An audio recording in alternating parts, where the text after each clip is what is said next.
지금 이 시간 진정한 복을 받으라 라는 제목으로 말씀 선포하도록 하겠습니다. 이 말씀은 제가 초등부 아이들과 함께 나눴던 말씀인데요, 성도님들에게 위로가 되었으면 하는 마음에서 함께 나누고자 합니다. 이 시간 이 말씀을 통해서 하나님께서 주시는 위로와 은혜가 가득하기를 간절히 소망합니다. 성도님들은 드라마를 즐겨 보시나요? 저는 드라마를 참 좋아하는데요, 그래서 정말 많은 드라마를 제가 지금까지 봤습니다. 그런데 우리 성도님들도 많은 드라마를 보셨을 텐데 대부분의 드라마들은 끝이 날 때 어떻게 끝이 나나요?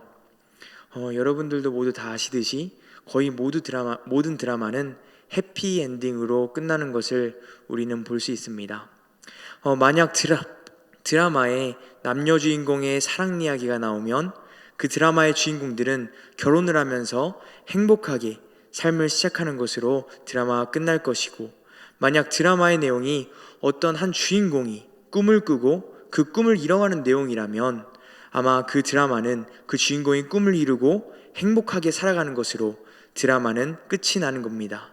이렇게 대부분의 드라마는 해피엔딩으로 끝나는 것을 볼 수 있습니다. 그런데 성도님들, 실제 우리의 인생을 돌아보면 어떻습니까? 실제 우리의 삶은 늘 해피엔딩으로 끝이 나나요? 우리의 인생을 생각해보면 우리의 인생이 해피엔딩처럼 보일 때도 있습니다. 그러나 우리의 인생을 살아가다 보면 우리의 인생은 해피엔딩을 맞지 못할 때도 있고, 또 해피엔딩처럼 보이지만 또 다른 어려움의 시작이 될 때도 너무나 많은 것 같습니다. 우리의 삶을 보면 우리 사랑하는 성도님들은 모두 이렇게 첫사랑에 성공하셔서 행복하게 사랑하는 것처럼 보이지만 많은 사람들은 첫사랑에 실패하는 것을 우리는 볼 수 있습니다.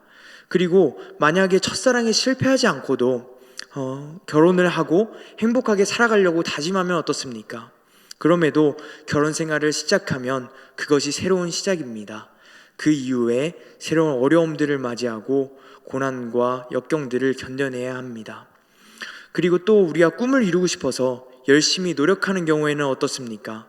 열심히 노력해서 꿈을 이루는 사람들도 있지만 많은 사람들은 꿈을 이루지 못하고 새로운 꿈을 다시 꾸기도 하고, 또 꿈을 이루었다고 해도 내가 생각하는 것과 달리 내가 간절히 소망했던 그 꿈이었지만 그것이 나와 맞지 않아 꿈을 인해 포기하는 것도 우리는 보게 됩니다. 이처럼 드라마 속의 이야기와 달리 실제 우리의 삶은 늘 해피엔딩으로 끝이 나지 않는 것을 우리는 볼 수 있습니다. 그리고 해피엔딩으로 끝나는 것 같아 보여도 우리의 삶은 시간이 지나면 새로운 어려움과 고난을 만나기도 합니다. 그런데 성도님들, 하나님을 믿는 하나님의 백성의 삶은 결국 해피엔딩을 맞이하게 됩니다.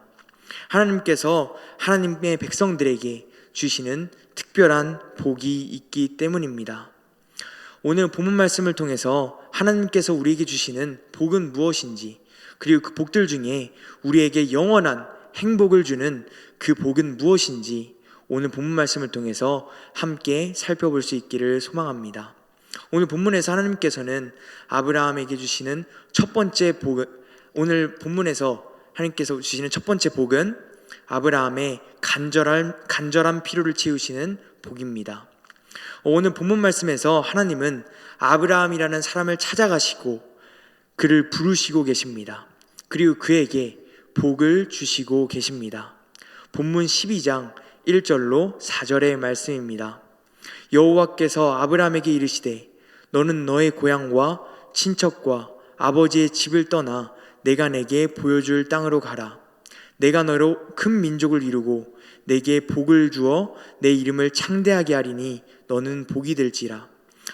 너를 축복하는 자에게는 내가 복을 내리고 너를 저주하는 자에게는 내가 저주하리니 땅의 모든 족속이 너로 말미암아 복을 얻을 것이라 하신지라. 이에 아브라함이 여호와의 말씀을 따라갔고 룻도 그와 함께 갔으며 아브라함이 하란을 떠날 때에 75세였더라. 아브라함은 하나님의 말씀을 듣고 여호와의 말씀을 따라가고 있다고 본문에 나와 있습니다. 왜 아브라함은 이렇게 쉽게 하나님의 말씀에 따라갔나요? 그 이유는 하나님께서 아브라함에게 민족과 자손에 대한 복을 주시고 있기 때문입니다. 이 하나님의 말씀은 아브라함이 혹하지 않을 수 없는 그런 말씀이었습니다. 왜 그런가요? 앞에 본문을 보면 알 수 있듯이 아브라함의 아내 사레는 임신을 할 수 없는 그런 사람이었기 때문입니다. 창세기 11장의 족보를 보면 사람들은 모두 자녀를 낳으면서 자신의 가문을 이어가고 있습니다. 당시에 자손을 낳는 것은 너무나 당연한 일이자 형통을 이어가는 데 있어서 굉장히 중요한 일이었습니다. 그러나 아브라함의 아내 사레는 성경에 등장하는 최초의 불임 여성으로 보입니다. 그렇기 때문에 아브라함은 다른 사람들과 달리 자신의 혈통을 이어갈 수 없었던 것입니다. 이것은 아브라함에게 어떤 의미였을까요? 자녀가 없다는 것은 아브라함에게 재앙과 같은 일이었을 것입니다. 자녀가 없다는 것은 매우 큰 슬픔이요, 매우 큰 수치였고, 그리고 그렇기 때문에 자녀가 없다는 것은 그 무엇과도 비교할 수 없는 그러한 힘든 일이었고, 그래서 아브라함은 자녀를 갖고자 하는 간절한 소원이 있었을 것입니다. 그것만 이루어진다면 다른 소원은 없을 만큼 그 소원은 간절한 소원이었을 것입니다. 아브라함은 자녀를 낳을 수 없는 그 상황만 해결되면 자신의 인생이 해피엔딩이 될 것이라는, 자신의 인생에 행복이 가득하게 될 것이라는 마음을 가지고 살았을 것입니다. 그런데 그런 아브라함에게 여호와라는 신이 찾아와서 내가 내게 민족의 복을 줄 것이다 라고 말씀하고 계시는 것입니다. 하나님은 지금 아브라함에게 찾아가서 그의 가장 간절한 필요를 아시고 그의 필요를 채우신다고 말씀하고 계시는 것입니다. 그가 가지고 있던 가장 큰 슬픔, 그가 가지고 있던 가장 큰 수치를 하나님께서는 해결해 주신다고 말씀하고 계시는 것입니다. 아브라함은 자신의 가장 간절한 필요를 아시고 그 필요를 채워주신다고 하시는 하나님의 말씀을 따라갈 수밖에 없었습니다.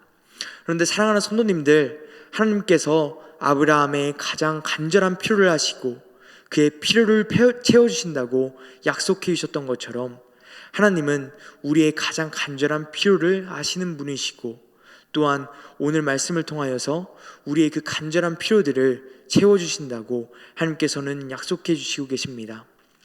우리에게도 이 세상에 살아가면서 우리에게 간절한 필요가 있지 않습니까? 어떤 사람들은 물질적인 부분을, 또 어떤 사람에게서는 인간의 관계적인 부분들을, 또 어떤 사람은 가정에 대한 부분들을, 또 어떤 사람은 자신의 명예에 관한 부분들, 또 어떤 사람은 자신의 자녀에 대한 부분들, 이런 것들을 사람들은 삶의 가장 필요한 부분으로 삼고 살아갑니다. 오늘 이 본문을 통해서 하나님께서는 간절한 필요를 안다. 그리고 내가 너의 필요로 인한 모든 슬픔과 아픔들을 안다. 그리고 내가 너의 수치와 부끄러움을 알고 있고 그 모든 결핍과 필요를 채울 것이다 라고 말씀해 주시고 계십니다. 사랑하는 성도님들, 하나님께서는 우리의 간절한 필요를 이미 알고 계시는 분이심을 믿으시기를 소망합니다. 그리고 하나님은 그 모든 필요와 슬픔과 수치를 채워주시는 분이심을 믿고 그분께 우리의 삶을 맡겨드릴 때 그렇게 우리의 삶에 역사하셔서 우리의 삶의 가장 필요를 채우시는 그런 분이심을 믿습니다. 우리의 삶에 역사하셔서 우리의 간절한 필요를 채우시는 그 살아계신 하나님을 오늘도 그리고 앞으로의 삶에도 늘 경험하시는 우리 사랑하는 성도님들이 다 되시기를 예수 그리스도의 이름으로 소망합니다. 이후의 말씀을 보면 하나님께서는 우리의 간절한 필요를 채우신다고 하나님께서 약속해 주셔서 우리의 삶을 해피엔딩으로 이루어 주실 것 같지만 꼭 그렇게 되는 것은 아님을 우리는 볼 수 있습니다. 서두에 말했듯 우리는 삶을 살아가면서 삶의 행복을 맞이하는 그런 해피엔딩의 순간을 맞이한다 하더라도 계속해서 새로운 어려움들을 만나고 이로 인해 우리의 삶에는 새롭게 계속해서 간절한 그런 필요들이 생겨나기 때문입니다. 또한 하나님의 약속은 언제 이루어질지도 모르는 우리가 할 수 없는 그런 약속으로 느껴질 때도 있습니다. 그렇기에 하나님께서 우리에게 간절한 필요를 채우시겠노라 약속해 주셨음에도 불구하고 우리는 우리의 삶에 행복을 보장받을 수는 없습니다. 그렇다면 우리에게 영원한 행복을 주는 그런 하나님의 복은 무엇일까요? 아브라함은 하나님께서 자신의 간절한 필요, 자녀의 필요를 채우신다는 그 약속의 말씀을 듣고 여호와의 말씀을 따라갔습니다. 하나님께서 아브라함에게 복을 주신다고 말씀하시며 너의 고향과 친척과 아버지의 집을 떠나서 내가 내게 보여줄 땅으로 가라고 말씀하고 계십니다. 그래서 아브라함은 그 말씀에 따라 자신이 머무르던 그 땅을 떠나서 하나님께서 가라고 하신 그 땅으로 이동했습니다. 아브라함이 하나님의 말씀에 따라 하란을 떠나는 것은 결코 쉬운 일이 아니었지만 아브라함은 그 말씀에 순종하였습니다. 고향 땅을 떠나는 것이 왜 그에게 그렇게 어려운 일이었을까요? 물론 요즘 시대에도 고향과 부모님의 집을 떠나는 것은 어려운 일이기 때문에 이 말이 어느 정도는 이루어질 수도 있지만 우리는 고대 사회의 그 문화를 이해하면 더욱더 이것에 대해서 자세히 이해할 수 있습니다. 고대 근동시대에 고향과 친척과 아버지의 집을 떠나서 하나님께서 보여주신 땅으로 가는 것은 아무나 쉽게 시도할 수 없는 어려운 일이었습니다. 아브라함이 살아가던 고대 근동시대에는 어떤 문화를 가지고 있던 시대였습니까? 그 시대는 가족 중심의 족장 시대였습니다. 그렇기 때문에 고향과 아버지의 집을 떠나라는 것은 족장 시대의 가장 중요한 요소인 땅과 유업을 포기하는 일이었습니다. 여러분, 아브라함은 그의 아버지 데라에게서 가장의 호칭과 책임을 물려받은 그런 상속자였습니다. 그렇기 때문에 아브라함은 상속받게 될 많은 땅과 가족의 재산이 있었을 것입니다.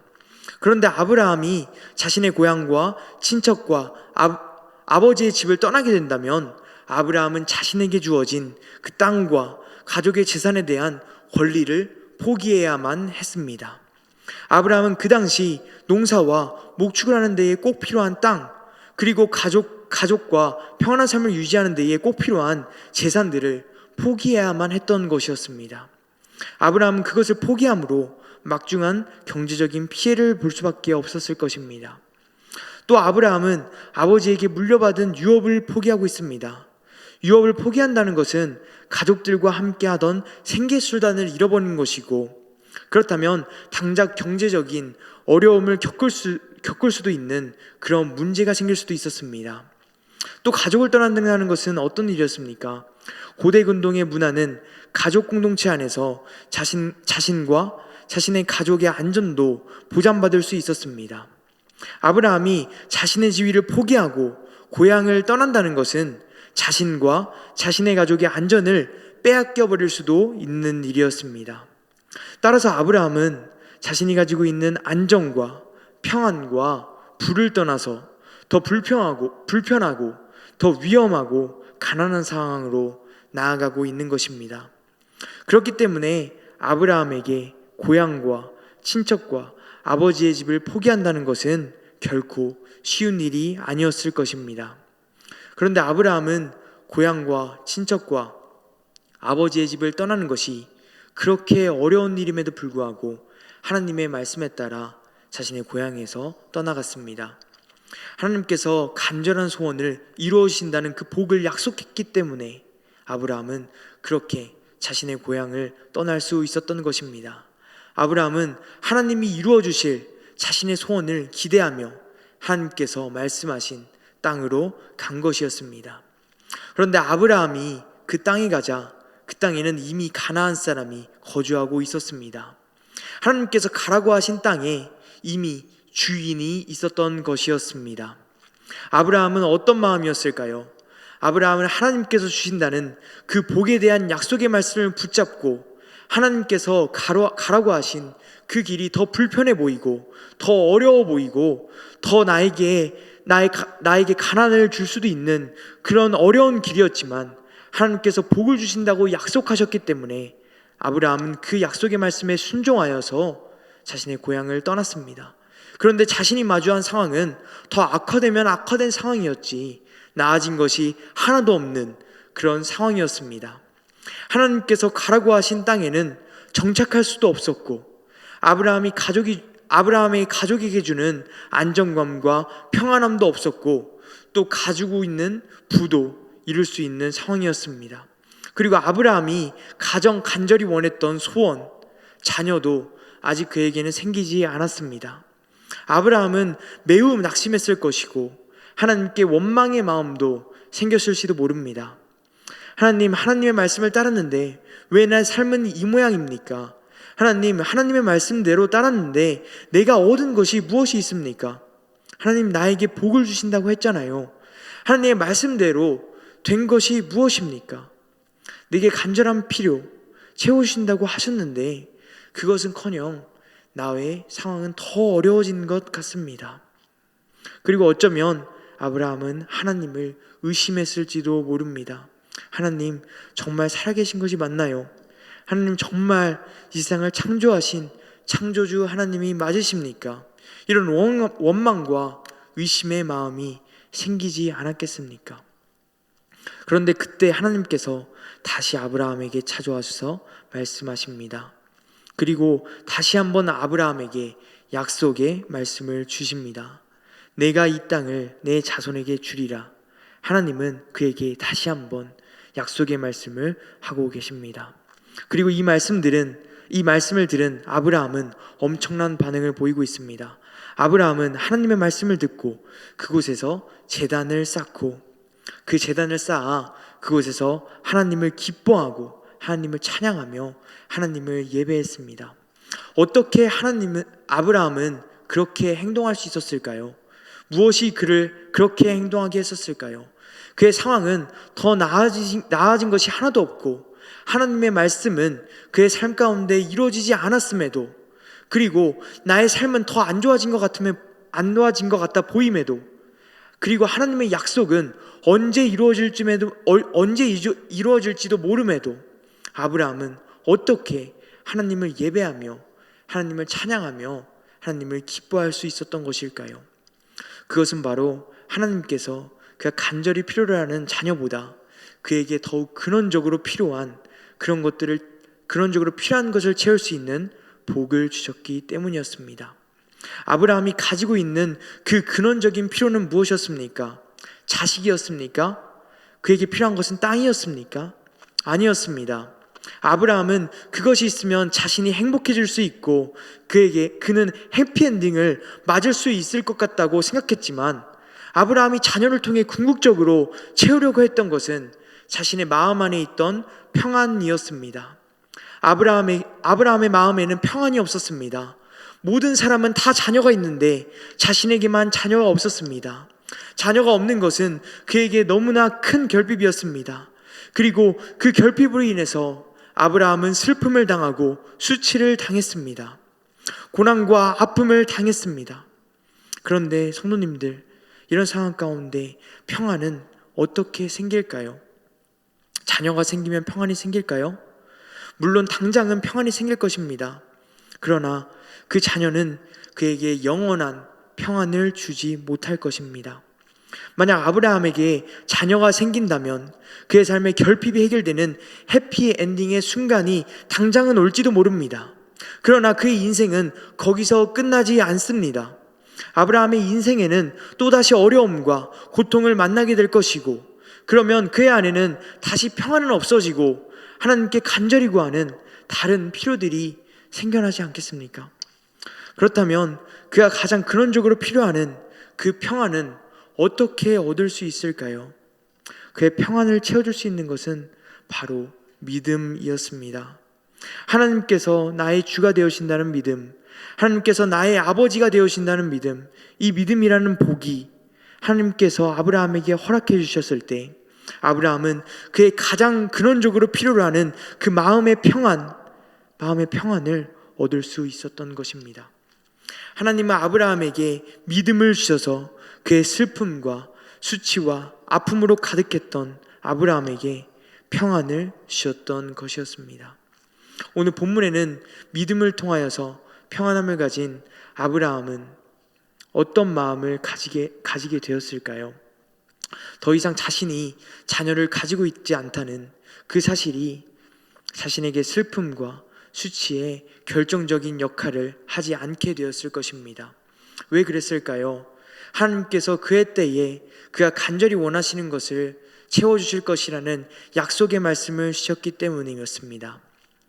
그리고 만약 하나님께서 이루시는 약속이 내가 생각하는 방식이 아니더라도 하나님께서는 약속이 이루어지는 그때에, 하나님께서 생각하신 그때에 하나님께서는 분명히 나에게 약속하신 것들을 이루실 것이기 때문입니다. 그리고 하나님께서는 그리 하지 않으실지라도 나에게 약속하신 진정한 행복을 주실 것이기 때문이었습니다. 아브라함은 그리하여서 더 이상 슬픔과 수치에 빠져 있을 수 없었습니다. 아브라함은 기쁨과 감사가 생겼고 하나님 앞에서 행복함을 누릴 수 있었습니다. 하나님께서 약속해 주신 약속의 말씀이 믿어졌기에 아브라함은 그렇게 하나님께 기쁨과 행복으로 예배할 수 있었던 것입니다. 사랑하는 성도님들, 하나님께서는 아브라함에게 복을 주시고 있습니다. 간절한 필요를 채우시는 복을 주시고 있습니다. 하나님은 그가 간절히 원했던 필요, 자녀의 필요를 채우신다고, 반드시 그 약속을 이루시겠다고 아브라함에게 약속하고 계십니다. 그런데 그것으로는 그의 근원적인 필요, 평안은 얻을 수 없었습니다. 아브라함이 평안할 수 있는 것은 하나님께서 그에게 진정한 복, 믿음을 주실 때 그는 하나님께서 그의 아버지가 되시고 그가 하나님의 자녀됨을 믿음으로 그는 하나님의 인도하심 안에서 참 평안을 얻을 수 있었습니다. 그리고 그때서야 그의 입술에는 하나님을 찬양하고 하나님께 영광 돌리며 하나님을 예배할 수 있었습니다. 사랑하는 성도님들, 하나님께서는 오늘도 이 진정한 복, 우리에게 믿음을 주시는 복으로 우리를 부르시고 계십니다. 사랑하는 성도님들, 하나님께서는 앞으로 여러분 하나님 앞에서 간절히 필요로 하는 것이 있으십니까? 하나님은 분명히 그 필요를 이루실 것입니다. 하나님께서는 우리에게 그 필요를 채워주시노라 약속해 주셨습니다.